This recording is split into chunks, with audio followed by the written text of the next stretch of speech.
Welcome back. Nancy Pelosi, former speaker, reportedly has one more campaign in mind these days, and it is not for Congress. She is still retiring, but according to new reporting from Axios, she is a big fangirl of California Governor Gavin Newsom. Fangirl is a quote. She's working behind the scenes to boost his 2028 presidential hopes. Let's bring in California Post senior editor Joel Pollak.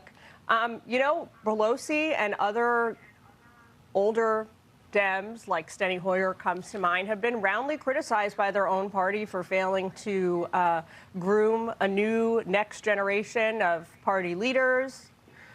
Maybe this sounds like this is Pelosi trying to do that. Well, Nancy Pelosi is not only a veteran political player, but a winner, and she usually picks winners. She couldn't keep Trump out of the White House, but she does have significant clout within the Democratic Party.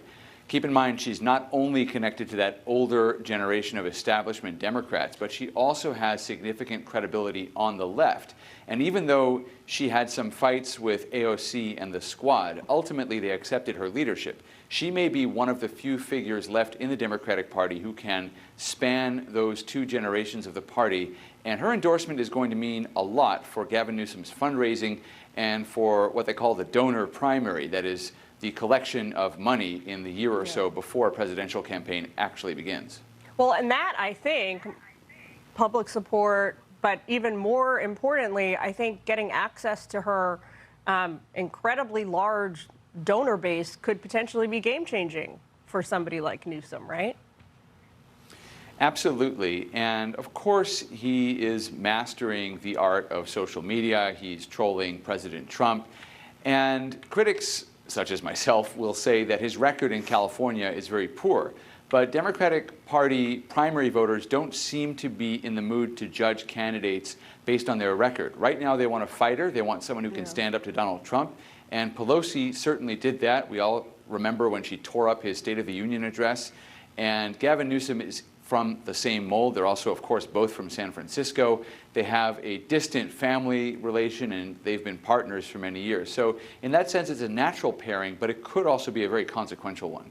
That's right. I forgot about, there is some familiar, it's like her niece is married to his fourth cousin, or that's not right, but something like that between the two of them. She's helped him already, too, right, with that big redistricting push in the state. Yes, when he was facing upside-down polling on Proposition 50, which is basically a partisan gerrymander of California, she got on the phone and told donors they had to support it. And lo and behold, with a little bit of money, in fact, with a lot of money, the polls flipped around and Proposition 50 passed. So that was an early win for the two of them. And as long as she stays involved and stays political and engaged, then I think he does have a chance to maintain his lead as the early Democratic Party frontrunner for the presidential nomination. Very early, to be fair, but it is worth starting to track all this stuff. Joel, thanks for helping us do it. We appreciate it. Great to talk to you. Good to be with you. You bet.